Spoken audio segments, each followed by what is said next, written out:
I think so. Okay. Just hyping myself up here a little bit. If you think about Bitcoin in cold storage, not only does it provide you with an added layer of security, which you want, when you're looking after the best asset that's ever existed before, you want the highest security possible. So cold storage is an added layer of security, because if somebody were to steal your device, or your device was lost, or the flash memory stopped working on it, having it on cold storage, especially if it gets hacked, is much harder to do because there's a separation there, for one.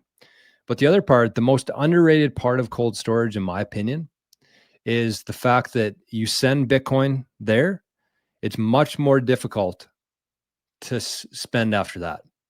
And speaking personally here, I've had Bitcoin on cold storage. I've had Bitcoin on Lightning, on hot wallets.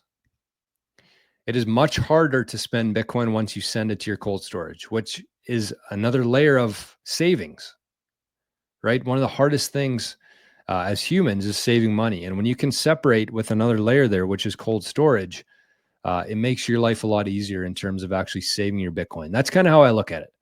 When I send Bitcoin to my cold storage, it's going to stay there probably either for a very long time or forever. I have no issue spending Bitcoin on my wallet of Satoshi, my Speed wallet, Coinos. But when it goes into cold storage, it's there, which is a very underrated part of cold storage.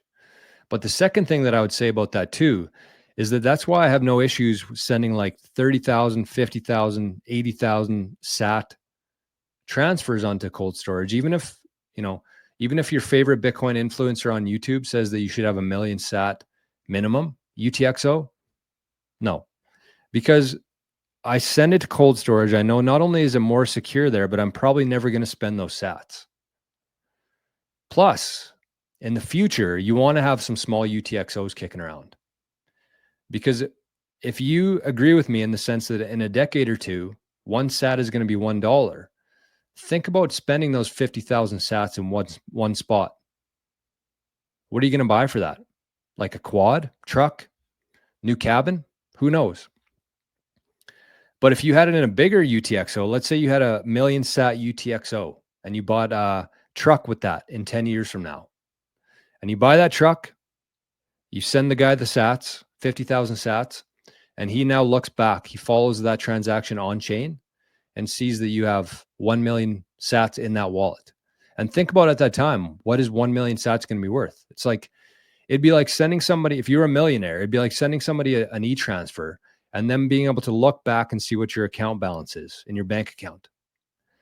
That's why you need to pay close attention to the privacy, not only just the size, but the privacy of your UTXOs in the future. So that's why I have no issues, whether it's 30,000, 50,000, 80,000 SATs sending it to my cold storage, because of those reasons. It's going to be there. I'm not spending that now. And when I do go to spend that in the future, they're not going to be able to look back and see how many SATs I have because I didn't listen to my favorite Bitcoin influencer. A lot of people are missing that. I think that aside from like security inheritance, that is the most under talked about part of Bitcoin, is the privacy concerns about your UTXOs. And I've talked about this quite a bit on the channel lately, but I really want to drive it home because it is very important.